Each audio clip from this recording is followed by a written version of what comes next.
Voilà, pendant que les enveloppes sont en train d'être distribuées, nous allons passer à notre troisième message. Et quelle joie d'avoir l'apôtre Roland Dallot pour terminer ses assises.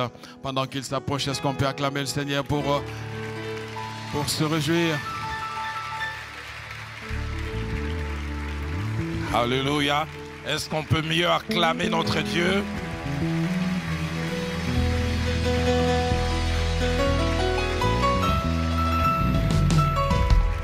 Que Dieu soit béni, nous reprenons nos places. Pour ceux qui ne le savent pas, mon épouse, au-delà de s'appeler Viviane, moi je l'appelle Viviakine, parce que c'est un médicament que Dieu a utilisé pour me guérir de plusieurs maux. Qu'elle commençait à en citer certains, j'ai fait comme chez nous en Afrique, j'ai croisé les doigts, j'ai dit qu'elle s'arrête là.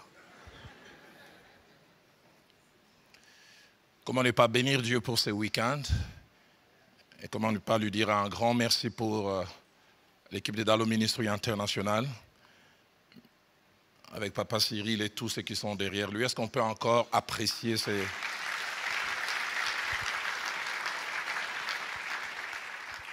J'aimerais nous proposer 4 textes. Évangile de Matthieu au chapitre 11.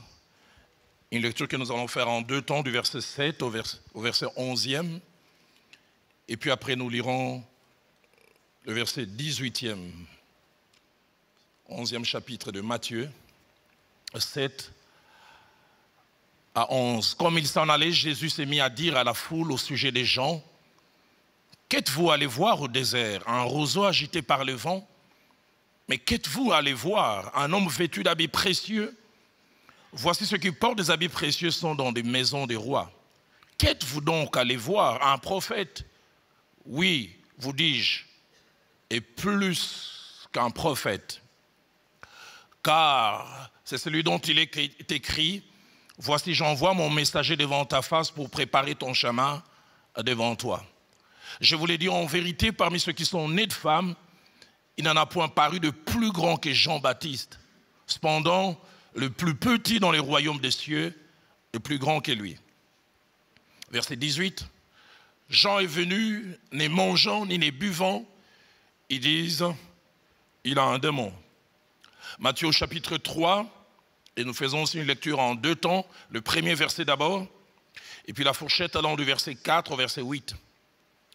En ces temps-là parut Jean-Baptiste prêchant dans les déserts de Judée. Jean avait un vêtement de poils de chameau et une ceinture de cuir autour des reins. Il se nourrissait des sauterelles et des miels sauvages. Quel régime alimentaire! Les habitants de Jérusalem, de toute la Judée et de tous les pays des environs du Jourdain plutôt, se rendaient auprès de lui, confessant leurs péchés. Ils se faisaient baptiser par lui dans le fleuve du Jourdain. Mais voyant venir à son baptême beaucoup de pharisiens et des sadducéens, il leur dit: race des vipères, qui vous a appris à fuir la colère à venir. Produisez donc du fruit digne de la repentance. Avant-dernière portion, c'est l'évangile de Jean au chapitre 10. Et nous lisons 2 versets, les versets 40 ainsi que le verset 41. En fait, c'est le verset 41 qui nous intéresse, mais je prends tous les contextes. Jésus s'en alla de nouveau au-delà du Jourdain, dans le lieu où Jean avait d'abord baptisé, et il y demeura. Beaucoup de gens vinrent en lui et il disait et soulignait: Jean n'a fait aucun miracle, mais tout ce que Jean a dit de cet homme est vrai. Et nous terminons avec Ésaïe au chapitre 8, et nous lisons le seul verset 12. Ésaïe 8, verset 12. N'appelez pas conjuration tout ce que ce peuple appelle conjuration. Ne craignez pas ce qu'il craint et ne soyez pas effrayés. Amen. Réussir dans le ministère avec son épouse et ses enfants, triple défi de tout serviteur de Dieu. Et en cette fin de matinée, en conclusion, je voudrais parler durant quelques minutes sur le sous-thème généralité sur la réussite dans le ministère. Généralité sur la réussite dans le ministère. Ce message, tout en s'adressant à nous tous, s'adresse, je pense, principalement à deux publics que je peux appeler des sous-publics, permettez-moi les termes. Premièrement, les aspirants au ministère, le jeune dans le ministère. Ceux qui se savent appeler, qui sont en train de se préparer. Et je crois que ce message va servir d'équipement. Mais deuxièmement, ce message s'adresse à celles et ceux qui sont déjà dans le ministère, mais qui, entre guillemets, n'ont pas été corrompus par des mauvais clichés et des mauvaises idées au sujet de la réussite attachée au ministère. Ce message, comme vous allez le constater dans quelques minutes, aura l'impression d'être un contre-pied.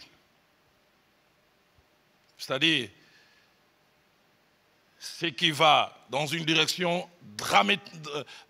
diamétralement opposée à une opinion répandue. Contre-pied, fait de penser, de voir et de concevoir des choses de manière opposée à une opinion répandue et même des fois populaire. Et je me base sur Ésaïe chapitre 8 au verset 12. Quand le Seigneur parlant par la bouche de son serviteur étrange, il nous appelle à une nomenclature différente. Il dit, le grand public appelle ça conjuration, et c'est vraiment ça. Mais vous, je vous impose, n'appelez pas ça conjuration. Et la Bible est un livre rempli de contre-pieds. Et Jésus en était beaucoup spécialiste. Dans Marc chapitre 12, versets 41 à 44, contre-pied de Jésus. Les gens viennent offrir, l'avait dit les riches donnaient beaucoup, et une femme donne quelques pièces, mais étranges. Jésus considère que la meilleure offrande, c'est celle de la femme. Contre-pied. Les gens qui regardent diraient, à peine c'est ce qu'elle a donné. Contre-pied aussi, dans Matthieu chapitre 16, verset 21 à 23, que j'associe à Matthieu 26 au verset 50, contre-pied.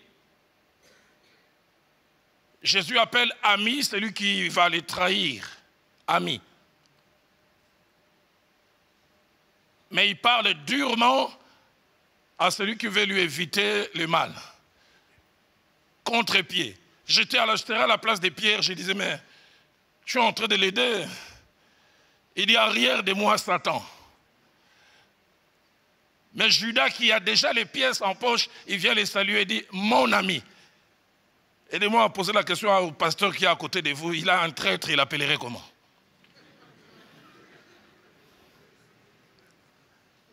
Et puis en plus, tu l'essaies, il vient faire la bise, tu dis, frère, arrête, le théâtre est là. Quand il appelle ami de ma destinée. Celui qui m'amène à devenir celui que je dois être, spécialiste en contre-pied. Et au travers de ces quelques minutes, comme j'ai dit, Dieu m'a amené à vous prendre un peu dans une sorte de contre-pied. Je parlerai simplement en 2 points. De voir d'abord ce qu'elle a réussi dans le ministère n'est pas. En 7 points, si le temps me le permet. Et je finirai en 5 points de parler de ce qu'elle a réussi dans le ministère et où est censé être. 3 petites choses que j'ai dit en introduction. C'est que la fausse idée sur la réussite attachée au ministère a eu son certificat de naissance il y a 40-45 ans. Cette fausse idée n'est pas née il y a longtemps.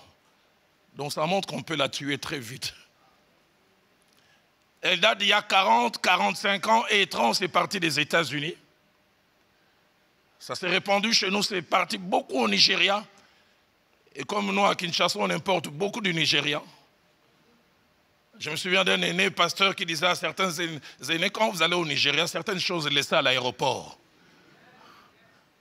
N'entrez pas avec tout. Et dans la francophonie, il semble qu'il y a 20 ou 25 ans, cette fausse idée sur la réussite dans le ministère. La deuxième chose, c'est que cette fausse idée, au départ, elle avait une bonne motivation. Elle avait comme motivation de corriger certains abus, certaines erreurs, et peut-être même d'équilibrer une mauvaise perception.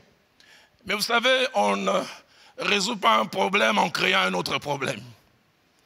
Le problème, c'est qu'en voulant corriger cette mauvaise perception, on a créé un autre problème.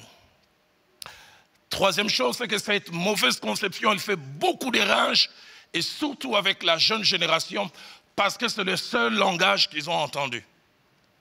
C'est le seul modèle auquel ils ont été exposés. Cette chose qu'elle a réussi dans le ministère n'est pas. Premièrement, la réussite dans le ministère n'est pas la renommée ou la popularité. Le fait que l'on soit connu, que l'on parle de nous, qu'on ait une considération associée aux éloges, répandue sur notre bonne opinion. Et en plus, il y a des renommées vraies et puis il y a des renommées créées. Les jeunes serviteurs de Dieu aujourd'hui vivent de vues. À peine il a prêché le premier réflexe, il y a eu combien de vues?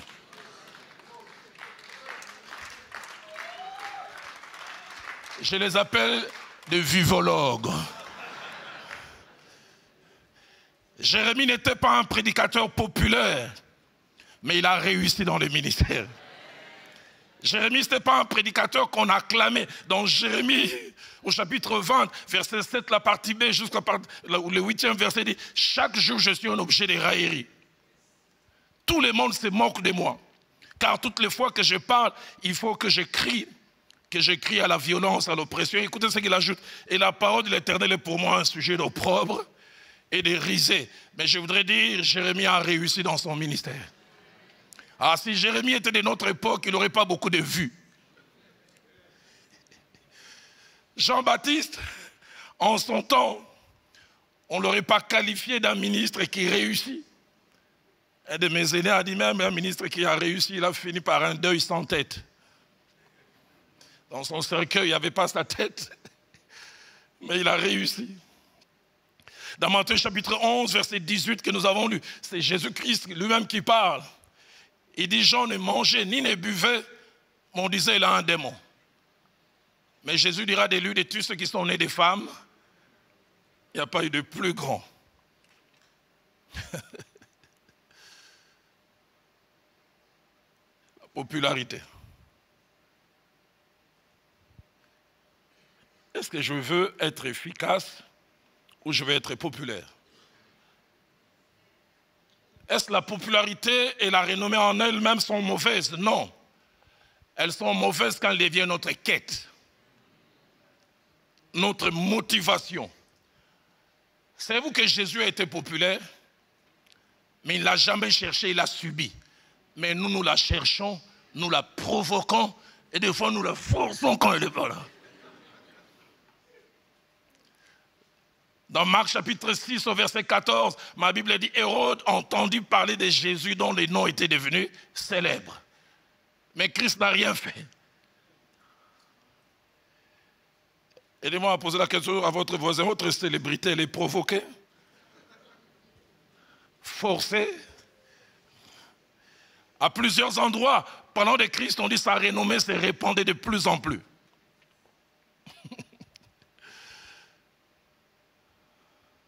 Pour montrer l'impact du ministère de Jésus associé à la popularité, Marc 1, 37, un jour il finit son temps de prière, Pierre et les autres viennent lui dire, tous te cherchent.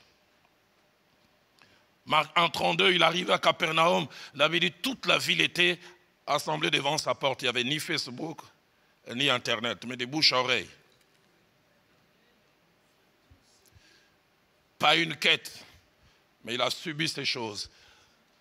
Mais non seulement que Christ subissait ces choses, mais quand ces choses venaient à lui, il savait les gérer. Étrange. Jésus, il fonctionnait comment? Il fait un miracle et dit à quelqu'un, n'en parle pas. Oh! Pour quelqu'un qui veut être reconnu. Je me souviens d'un pasteur chez nous, il avait prié pour une maman, 25 ans de stérilité. Et la femme a eu des jumeaux. Et le jour où la femme vient témoigner, elle dit, un homme de Dieu a prié pour moi. Les pasteurs disaient, est-ce qu'il n'a pas de nom?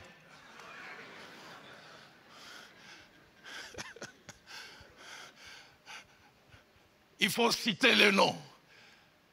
Et vous savez, quand ils avancent comme ça, ils disent, tout ceci, Dieu l'a fait par votre humble serviteur que je suis.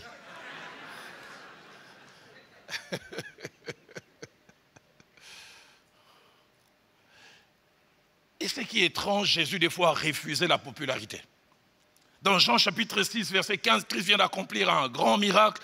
Allez, je paraphrase ça et puis j'essaie d'imaginer. Les gens commencent à se promener avec des pancartes. Jésus, président. Jésus, président. Il a tellement le vent en poupe. Ma Bible dit, sachant qu'ils allaient venir l'enlever pour le faire roi, il se retira de nouveau sur la montagne seul. On veut les propulser encore plus loin.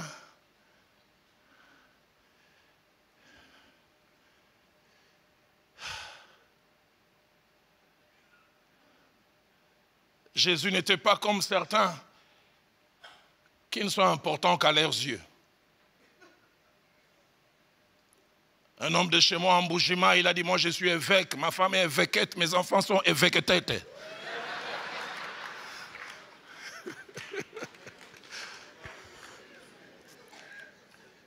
Dans Acte 5, verset 36, quelqu'un qui n'était rien, Théodas, écoutez ce que la Bible dit, Théodas, c'est qui s'est donné pour quelque chose. Il y a des gens qui ne sont rien, mais qui sont importants à leurs propres yeux. Deuxième chose, que la réussite dans le ministère n'est pas liée à la grandeur de nos bâtiments. Les bâtiments que l'on construit. Est-ce que je veux dire que les bâtiments sont mauvais? Non. Je veux dire qu'il ne faut pas en avoir? Non. Mais il ne faut pas lier son importance au bâtiment que l'on a pu bâtir pour Dieu. Et des fois, c'est une course effrénée. J'ai une cathédrale de 50 000 places par la grâce de Dieu.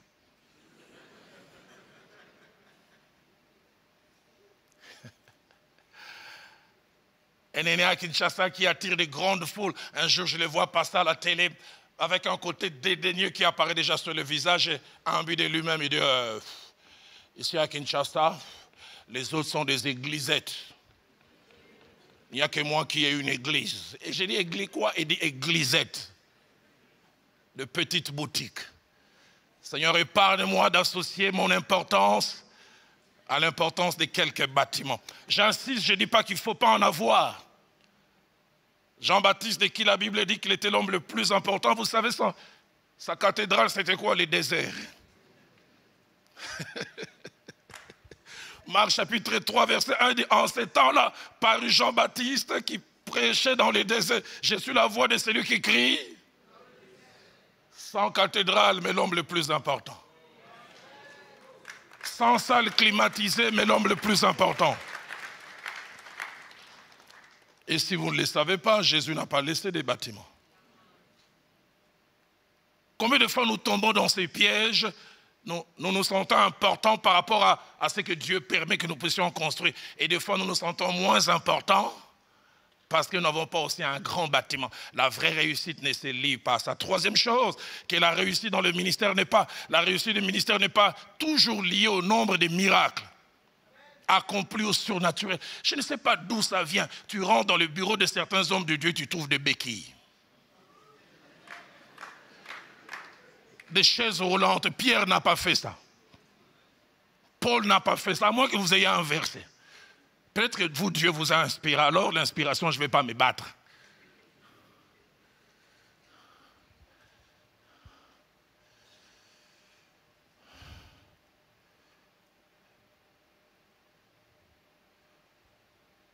Jean, que nous avons lu au chapitre 10, au verset 41, parlant de Jean-Baptiste, dont il est dit, il est parmi les plus grands. Il avait dit, il n'a fait aucun miracle. Jean-Baptiste n'a même jamais prié pour quelqu'un d'enrhumé et ça a marché. Est-ce que, Roland, il ne doit pas y avoir de miracle? Ce n'est pas ce que je veux dire. Je veux dire, n'associons pas cela à toutes ces choses. Un homme de Dieu que Dieu a commencé à utiliser merveilleusement, le surnaturel. Un jour, il a invité dans une église et il a commencé à avoir l'habitude, parce que Dieu l'utilisait beaucoup. Il ne vient pas assister au culte, il vient simplement 5 minutes avant la prédication. Et puis juste quand on lui demande de prêcher, il marche comme un célèbre catcheur de chez nous. Et Dingwe Motonangeng. Et on doit presque dire, voici celui qui vient au nom du Seigneur. Et il avance. Et ce jour-là, il monte, il dit, cette église existe depuis combien de temps? On dit 20 ans, il dit, cette église n'a jamais existé, elle commence avec mon message. Parce que dans mon ministère, le surnaturel est naturel. L'extraordinaire est ordinaire. Il dit, vous allez voir des choses que vous n'avez jamais vues. Il prêche 30 minutes, puis il demande à tout le monde de fermer les yeux. 5 minutes, pas de surnaturel. 10 minutes, pas de surnaturel. 15 minutes, pas de surnaturel. Il dit à tout le monde, fermez les yeux. Il va vers le pasteur titulaire et dit, tous les jours n'est pas dimanche. Il y a des jours où les anges du surnaturel chôment sûrement aujourd'hui. Je reviendrai le jour où ils seront en travail. Et il dit au pasteur, attends que je sorte et puis tu vas demander aux gens d'ouvrir les yeux. Et il a commencé à marcher calmement, très calmement, hyper calmement. Mais juste quand il voulait sortir, une dame de 80 ans saisie par l'esprit, les touche à l'épaule et dit, ainsi dit le Seigneur. Si tu étais entré comme tu es en train de sortir, Dieu t'aurait fait sortir comme tu es entré.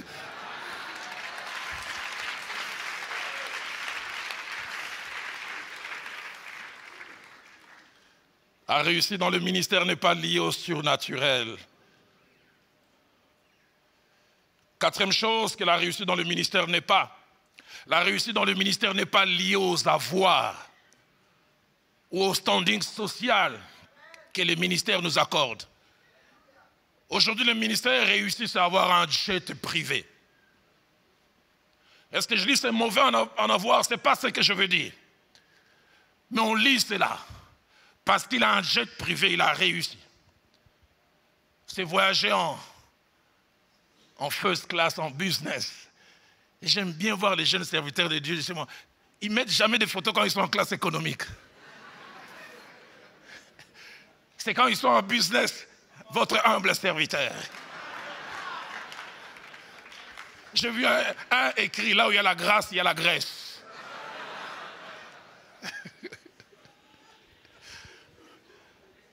La réussite n'est pas liée aux montres. J'ai jamais oublié un homme de Dieu. Il m'offre une montre très chère. Il dit, Roland, la prochaine où tu auras prêché avec cette montre, il faut porter une chemise aux manches courtes. En louant Dieu, tu élèves les mains et tu témoignes.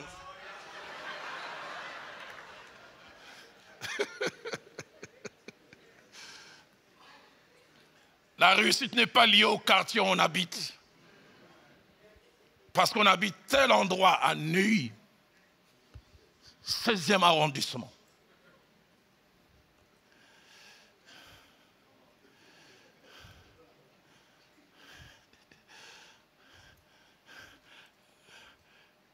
Écoutez, le style de vie de l'un des plus grands, et parmi ceux qui ont vécu, Jean-Baptiste, il avait comme vêtement des poils de chameau.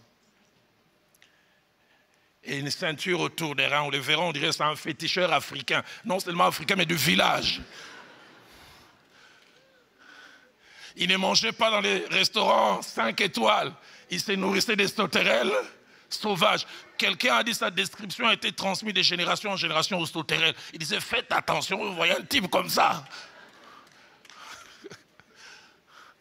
Seigneur, aide-nous à lier la réussite pas à ces choses.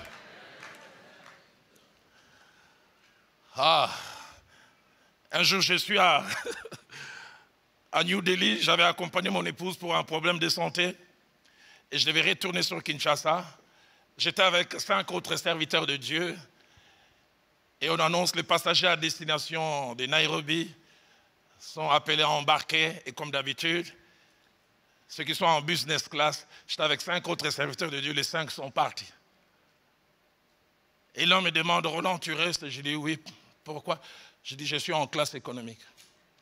Ils n'ont rien dit. J'ai vu un jeune homme congolais qui m'a suivi, il me dit, mais pourquoi tu n'es pas parti? J'ai dit, je suis en classe économique. Il m'a dit, tu es encore à ce niveau.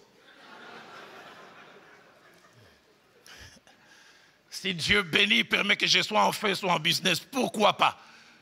Mais je ne vais pas forcer les choses. Vous savez, la meilleure, je vais choquer certains. Il y a 3 mois, mon épouse, je devais aller prêcher quelque part et les embouteillages de Kinshasa, on dirait des démons. Affrétés à ça. Et j'étais à 600 mètres et je traînais là depuis 30 minutes, mais dans 10 minutes, je dois prêcher. Je regarde mon chauffeur, je dis, je prends la moto. Jet privé. Il me dit, non, je me souviens quand je prends la moto, un autre pasteur dit, oh là, c'est pas de ton niveau. J'ai dit, c'est du niveau de Jésus.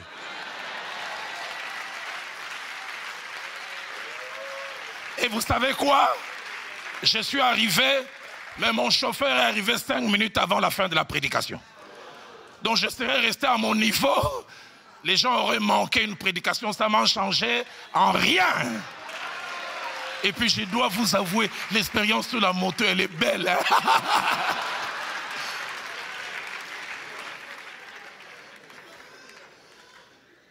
Sixième chose que la réussite dans le ministère n'est pas. La réussite dans le ministère n'est pas liée à l'appréciation ou à la façon de voir des hommes. J'étais il y a quelques années choqué à Kinshasa par des prix, dans un célèbre prix, Mwanamboka. Très bien, il fasse dans d'autres domaines. Mais j'entendais les prix du meilleur pasteur. Et le meilleur pasteur choisi par quel jury? Et je vois des gens venir recevoir ces trophées avec un grand sourire. Des gens qui n'ont aucun critère biblique. Non, je préfère que le monde soit silencieux, mais que le ciel puisse déclarer ma grandeur.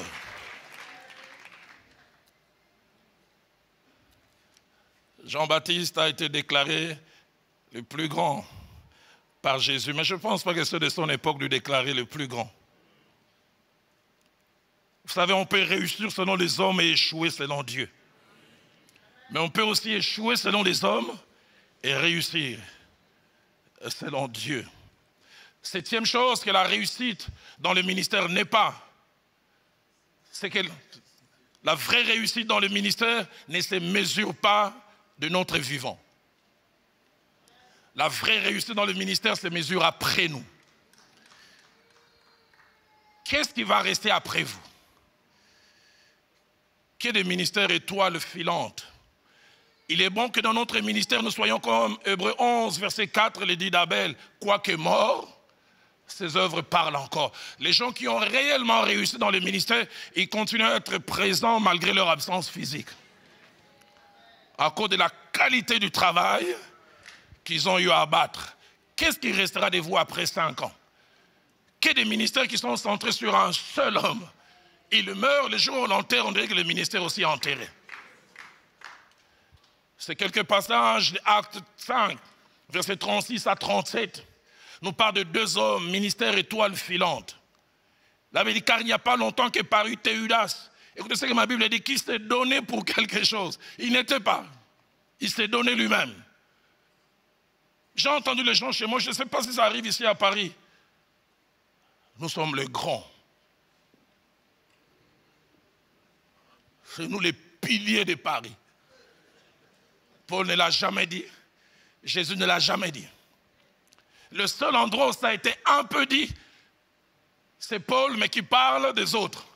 Il dit ceux qui sont considérés, les plus considérés, et puis il ajoute qu'ils sont regardés comme des colonnes. Mais puis il regarde et puis il dit, mais Dieu ne fait exception de personne. Il leur donne un certain rang. Mais toi, c'est toi-même qui te donne ça. Un ami pasteur me relate, il invite un autre. Il dit, j'invite le pasteur, il est fâché, il dit, révérend, tu as laissé à qui? Donc pour le présenter, il fallait dire révérend, pasteur. Et chez moi au pays, c'est la guerre des titres, il y a des généraux, prophètes majeurs, parce que des mineurs, il y en a tellement. Car il n'y a pas longtemps que parut Théudas qui s'est donné pour quelque chose. Et la Bible dit auquel se rallièrent environ 400 hommes. Écoutez ce que ma Bible dit, il fut tué et tous ceux qui l'avaient suivi furent mis en déroute et réduits à rien.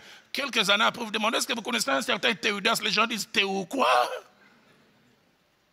À peine quelques années, tout effacé. Et puis on parle de Judas, qui a évolué à l'époque du recensement. Il attira aussi du monde à son parti, il périt aussi. Et tous ceux qu'il avait connus furent dispersés. Alors, qu'est-ce donc la réussite dans le ministère selon Dieu? 5 choses que j'aimerais dire rapidement. La réussite dans le ministère, c'est un ministère exercé par quelqu'un qui, au-delà des résultats, est connu et approuvé par Dieu. J'aimerais insister, connu et approuvé par Dieu. Dans Matthieu chapitre 7, versets 22 à 23, la Bible nous parle des gens qui ont eu des résultats, j'ai dit apparents. N'avons-nous pas prophétisé? On les appelait prophètes majeurs. N'avons-nous pas chassé des démons? N'avons-nous pas fait beaucoup de miracles? Ma Bible dit, Jésus leur dira deux choses. La première, je ne vous ai jamais connu. Connu pour ce qu'ils ont fait, épatant les gens, mais pas connu du quartier général du ciel. Et puis de deux, il ajoute, éloignez-vous de moi, retirez-vous, vous qui commettez l'iniquité. Et là, je m'arrête, j'ai dit, ah bon, on peut prophétiser tout en commettant des iniquités? Ce n'est pas incompatible. Les vrais serviteurs de Dieu, c'est celui qui, selon Isaïe chapitre 11, verset 3, la Bible dit, il respirera la crainte de l'Éternel. Que Dieu nous donne des hommes qui, au-delà des résultats, sont connus de Dieu et approuvés par lui. Je voudrais tellement un jour avoir cette assurance que les témoignages que le Seigneur a rendus sur Job, dans Job chapitre 1, verset 8, quand il parlait du diable et qu'il efface aussi des moi, il dit, as-tu remarqué mon serviteur? Waouh!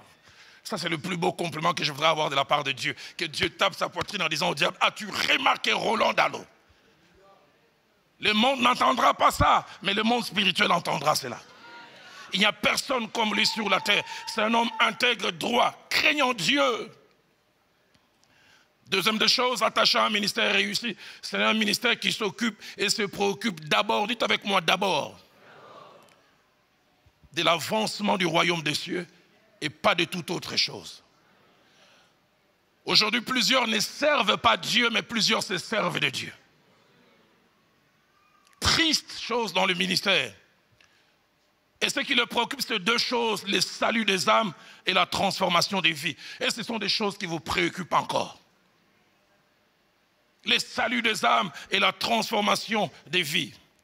Le salut des âmes intéressait tellement Paul que dans Philémon chapitre 1 au verset 10, malgré qu'il est en prison, il témoigne, il dit, je témoigne sur mon fils Onésime que j'ai engendré étant dans les chaînes.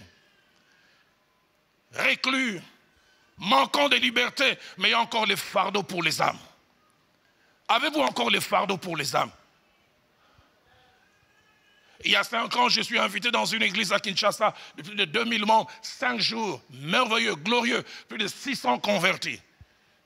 Au moins 10 couples qui se sont remis ensemble. Je ne parlerai pas d'autre chose que Dieu lui a fait merveilleux. Le dernier jour, on se retrouve dans le bureau du pasteur, je le vois, il a un air d'enterrement triste. Je demande qu'est-ce qu'il y a. Il dit, malgré les 6 jours, la comptabilité vient de me donner un rapport, les offrandes ont été très basses. Mais je dis, les âmes ont été sauvées. Il dit, enlève les âmes là. Le salut des âmes ne lui dit rien.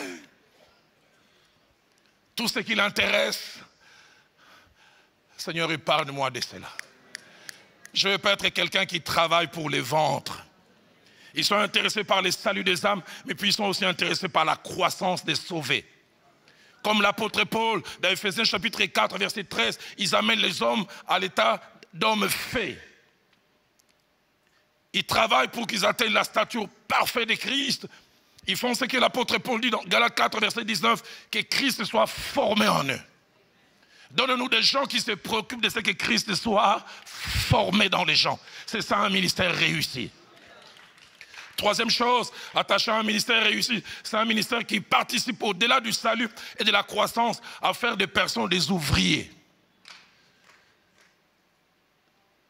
À les transformer en des personnes actives dans l'œuvre de Dieu. Ephésiens 4, verset 12, parlant de la finalité du ministère, il dit, c'est pour le perfectionnement des saints en vue de l'œuvre du ministère. Le fait Jacques-André Verneau peut estimer qu'il a réussi dans le ministère parce qu'il a gagné un jeune homme en Christ et il a amené ce jour à bénir Paris. L'apôtre Paul pouvait dire, parlant à Philémon, il dit, Onésime, autrefois il était inutile, et à toi et à moi, mais maintenant il est devenu utile. Un ministère réussi doit avoir des hommes projets. Jésus-Christ, quand il appelle Pierre et son frère André, dans Matthieu 4, 19 à 20, il dit « Suivez-moi et je ferai de vous pêcheurs d'hommes ». Quel est l'homme en qui vous voulez vous investir, faire de lui quelque chose? Il ne dit pas « vous deviendrez », il dit « je ferai de vous ». Dans votre devenir, je serai un acteur, permettez-moi la tautologie, actif. Nous devons avoir des gens que nous présentons comme des trophées. Quatrième et avant-dernière chose, attachant un ministère réussi. Un ministère réussi, c'est un ministère par lequel non seulement le royaume des cieux avance de manière évidente, mais c'est un ministère au travers duquel Dieu passe pour atteindre ses objectifs sur des vies, individuellement et collectivement. Acte 19, verset 26, la Bible parlant de l'apôtre Paul, c'est même pas lui qui témoigne, ce sont d'autres qui disent, non seulement à Éphèse, mais dans presque toute l'Asie, c'est Paul a persuadé et détourné des foules de gens en disant que les dieux faits de main d'homme ne sont pas de Dieu. Paul lui-même, dans Acte 26 au verset 20, parlant devant les rois Agrippa, il dira, je n'ai pas résisté à la vision, et puis il ajoutera à ceux de Damas d'abord, puis à Jérusalem, et dans toute la Judée. Et même chez les païens, j'ai prêché la repentance et la conversion à Dieu avec la pratique d'œuvres dignes de la repentance. Cinquième et dernière chose, et je finis par là. Un ministère réussi.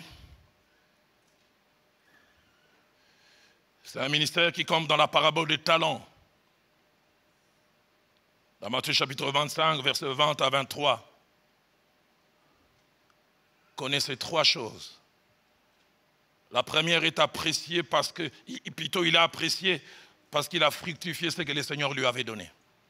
L'un a reçu 5 talents, un 2, puis un troisième, un seul. Deuxièmement, parce que les 2 sont arrivés à produire le maximum de ce que Dieu avait investi en eux. Je voudrais un jour quitter cette terre des hommes avec la certitude d'avoir tout donné. Même quand on me jette en terre, la terre dit il n'y a plus rien. L'apôtre Paul quittant, il dit j'ai combattu le bon combat, mais il dit surtout j'ai achevé la course. Souvent quand je prie, je dis Seigneur, pourquoi tu serais pressé de me prendre? On passera l'éternité ensemble. Laisse-moi faire ton travail. Moi j'ai fait une alliance avec Dieu, je mourrai comme Siméon. Je ne mourrai pas avant d'avoir accompli et expérimenté la dernière des choses. Siméon est l'un des rares. Il a vu la dernière des choses que Dieu lui a promis. Écoutez ce qu'il dit. Seigneur, maintenant tu peux prendre ton serviteur. Je partirai comme ça. Est-ce qu'il y a quelqu'un qui veut aussi partir avec moi comme ça? C'est pourquoi je peur d'aucun poison, aucune coalition. J'ai fait une alliance avec Dieu. Celui qui va m'empoisonner mourra des mêmes symptômes aggravés.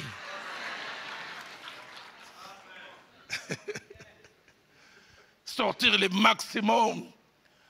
Mais troisième chose, c'est recevoir l'approbation. Il les appelle bons et fidèles serviteurs. Bon veut dire utile. Qui a servi à quelque chose veut dire fidèle. Tu es resté dans la trame voulue par Dieu. Ah, combien Dieu veut que nous puissions avoir des ministères réellement réussi. Pas réussi selon le monde, mais réussi selon Dieu. Que Dieu nous donne une génération qui peut avoir toutes ces choses, mais qui peut craindre Dieu. Je suis arrivé au Nigeria pour la première fois en décembre 2010. J'ai été frappé. J'étais avec le bishop Oyedepo. Et je me souviens, par respect, je l'ai appelé grand serviteur de Dieu. Il ne m'a pas corrigé, il m'a sermonné. Il me dit, je ne suis pas un grand serviteur de Dieu. Je suis un serviteur de Dieu et un grand Dieu.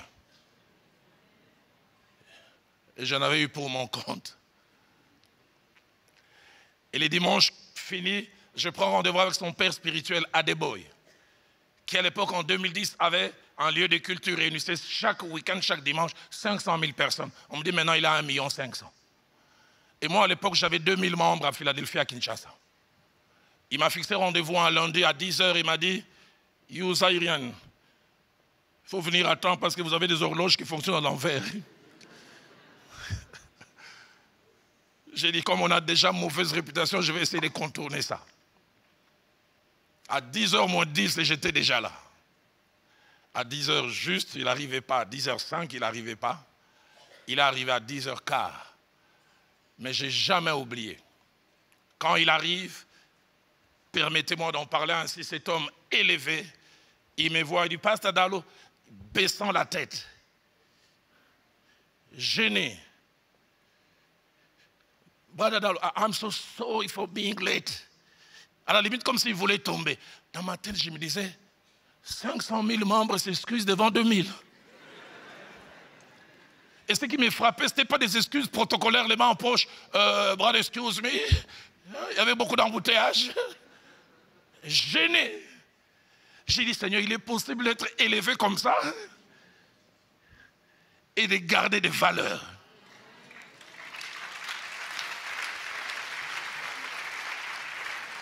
Il y a des gens, surtout originaires de chez moi, Dieu les élève un peu, on dirait qu'ils deviennent de Dieu adjoint, de fils de Dieu. Seigneur, donne-nous d'avoir la réussite, la vraie. Je sors un jour, j'ai invité 3 hommes de Dieu, vous allez monter ici. Ils représentent 3 générations de serviteurs de Dieu. Les aspirants, Dr Christophe, celui qui fait quelques pas dans le ministère, pasteur Nomak, et puis celui qui a plusieurs années. Tout à l'heure, quand nous allons nous lever, prierons pour nous. Je les invite déjà à s'avancer derrière moi. Je vous invite aussi à vous lever, on va finir.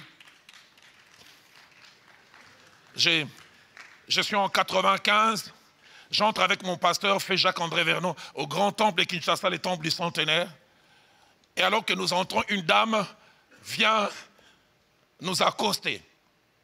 Elle se met à me dire, jeune homme, cet homme, c'est un homme de Dieu. Le surnaturel a toujours accompagné son ministère. Il dit, j'étais paralysé durant 8 ans.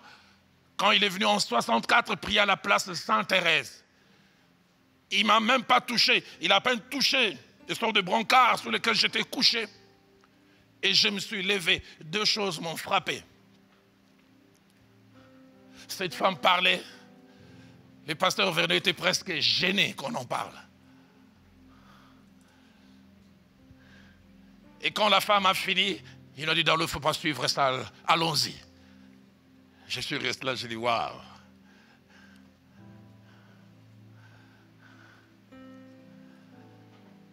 Surtout la génération Facebook. Il a prié pour un enrhumé aujourd'hui. C'est arrivé à 23h. Il a le désir que les aiguilles de la montre aillent vite. Et puis il mettra ça demain. Voici les signes qui accompagnent votre humble serviteur. Humble quoi? Cet endroit est devenu un endroit d'arrogance. Un endroit de fabrication des stars. La vraie star doit être Jésus.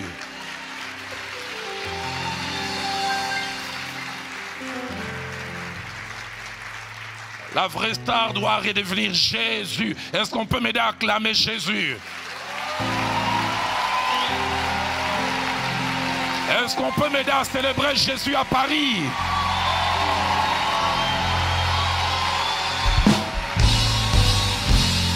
Ces cantiques d'autrefois montent dans mon cœur. Ceux qui les connaissent vont les chanter avec moi avant que les 3 ne viennent. Que ta gloire revienne.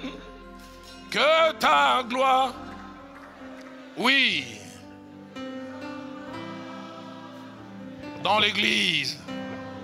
Est-ce qu'on peut les chanter encore? Que ta gloire revienne.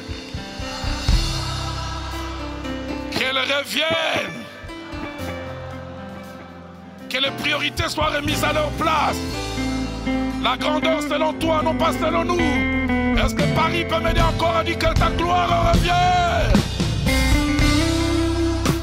Que ta gloire revienne. Que ta gloire. cantique qui monte dans mon cœur. Attire-moi à toi. Ne me laisse pas. Ne me laisse pas. Je veux tout abandonner. Je veux tout abandonner. Et restaurer notre amitié. Et restaurer notre amitié. Tu es mon désir, mais le seul, le seul. Tu es mon désir. Je ne veux plus être la vedette, que Jésus soit la vedette. Je ne veux que toi. Je vais remettre les premières choses à leur place. Rien ne peut te remplacer. Rien ne peut te remplacer. Dans tes bras, je suis rassuré. Dans tes bras, je suis rassuré. Montre-moi la voie, montre-moi, je la connais pas. Montre-moi. Montre-moi la voie. Celle qui ramène à toi. Qui me ramène à toi.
Dans mon cœur, durant une petite minute, vous qui êtes ici et vous qui nous suivez virtuellement, nous allons élever nos voix en disant: je veux la réussite selon toi, pas celle selon le monde.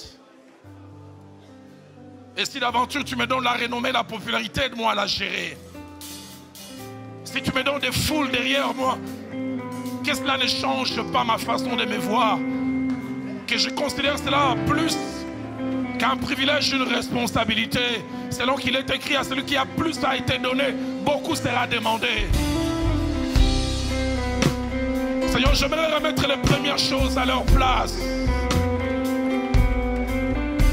Et si d'aventure vous faites partie de cette génération dont la vision de la réussite a été faussée, n'est-il pas nécessaire de dire en ce jour: Seigneur, pardonne-moi. Pardonne-moi. J'aimerais revenir à la simplicité de l'évangile.